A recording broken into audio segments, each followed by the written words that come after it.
நமஸ்தே. ஸ்ரீ பரம்ஜோதி பகவதி பகவானின் இன்றைய அற்புதத்தை காண்போம். நான் தமிழ்நாட்டின் சென்னையைச் சேர்ந்த லதா ரவிசங்கர். ஸ்ரீ பரம்ஜோதி பகவதி பகவான் எனக்கு அருளிய ஆத்ம சாட்சா்காரம் என்னும் புனிதமான நிலையை பற்றி பகிர்ந்து கொள்ள விரும்புகிறேன். இதற்கு முன்னர் நான் மிகுந்த கோபத்தை அனுபவித்து வந்தேன். ஆனால் இப்போது அந்த கோபம் முழுமையாக கரைந்து மறைந்து விட்டது. மற்றவர்கள் என்னிடம் கடுமையாக பேசும்போது கூட அவர்களின் மனநிலையையும் கண்ணோட்டத்தையும் என்னால் புரிந்து கொள்ள முடிகிறது. எதிர்வினை ஆற்றுவதற்கு பதிலாக நான் இயல்பாகவே அவர்களின் நல்வாழ்வுக்காக பிரார்த்தனை செய்கிறேன். மேலும் எனக்குள் ஒரு ஆழ்ந்த பொறுமையை என்னால் உணர முடிகிறது. கடந்த காலத்தில் யாராவது என்னை புண்படுத்தினால் அவர்களின் வார்த்தைகளையே திரும்ப திரும்ப நினைத்து மனதளவில் நான் துன்பப்பட்டு வந்தேன். இப்போது நான் புண்படுத்தப்பட்டால் மென்மையாக என் உள்ளே உற்று நோக்கி சிந்தனை செய்து பகவானிடம் மன்னிப்பு கோருகிறேன். மற்றவர்களின் மனநிலையை புரிந்து கொள்ளும் ஆற்றல் எனக்கு கிடைத்துள்ளது. மேலும் நான் இப்போது குற்ற உணர்வையோ அல்லது உணர்வு ரீதியான சுமைகளையோ சுமப்பதில்லை. எனது மனக்குழப்பங்களும் தேவையற்ற எண்ணங்களும் வெகுவாக குறைந்து விட்டன. முன்னரெல்லாம் உண்மையில் நிகழாத கற்பனை சூழல்களை உருவாக்கி கொண்டு அதற்காகவே நான் பெரிதும் வருத்தப்படுவது வழக்கம். இப்போது நான் அமைதியாகவும் மன ஒருமையுடனும் திகழ்கிறேன்.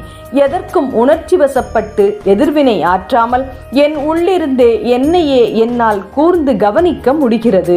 மரங்கள், செடிகள், பறவைகள் மற்றும் விலங்குகளில் வீற்றிருக்கும் அதே தெய்வீக சக்திதான் என் உள்ளத்திலும் வீற்றிருக்கிறது என்பதை நான் ஆழமாக உணர்கிறேன். இந்த உணர்தல் என் வாழ்க்கையை அன்பாலும் பிணைப்பாலும் நிரப்பியுள்ளது. வீட்டில் உள்ள அனைவரிடமும் நான் மிகுந்த அன்புடனும் அக்கறையுடனும் பழகுகிறேன். இப்போது நான் தனிமையை ரசிக்கிறேன். தனித்திருக்கும் அந்த நேரத்தில் கூட ஒருவித பேரின்பத்தையும் முழுமையையும் நான் உணர்கிறேன்.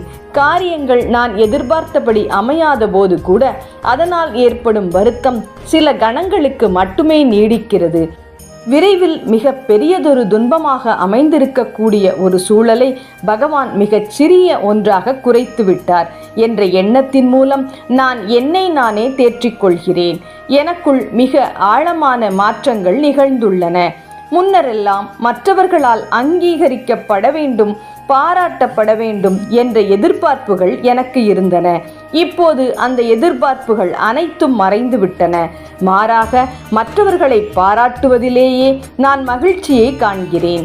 வாழ்க்கை இப்போது உண்மையாகவே அழகாகவும் நிறைவாகவும் எனக்கு தோன்றுகிறது.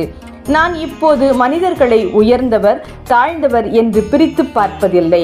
யாராவது என்னிடம் பேசும்போது முழுமையான கவனத்துடன் என்னால் செவிசாய்க்க முடிகிறது.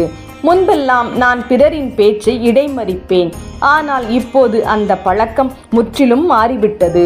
ஒரு காலத்தில் நான் முதலில் பிறரின் குறைகளையே கவனித்து வந்தேன். ஆனால் இப்போது இயல்பாகவே அனைவரிடமும் உள்ள நன்மைகளை நான் காண்கிறேன்.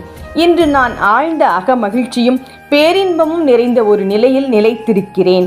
இத்தகைய மகத்தான ஆத்ம சாட்சா்கார நிலையை எனக்கு அருளியதற்காக ஸ்ரீ பரம்ஜோதி பகவதி பகவானின் திவ்ய தாமரை பாதங்களில் எனது எல்லையற்ற நன்றிகளை சமர்ப்பிக்கிறேன்.